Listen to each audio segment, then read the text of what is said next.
moving, how it's moving, any way I choose. And I've been working way too hard to just not make it through. You talk about me, prepare for what I say to you, cause I'm a man and I will stand by what I say and do.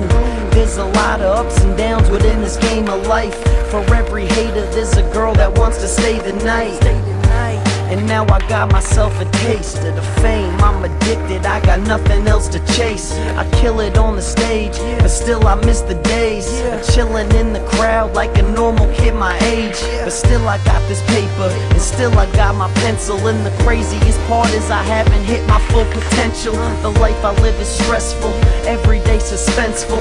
Grinding every minute of my life to be successful. Yeah. Every fucking day, man. Yeah. No days off. Now I've been through a lot. One you know.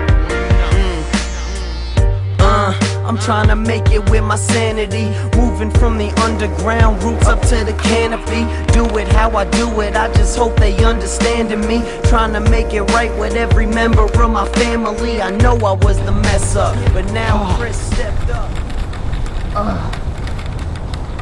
Look at those hairy legs.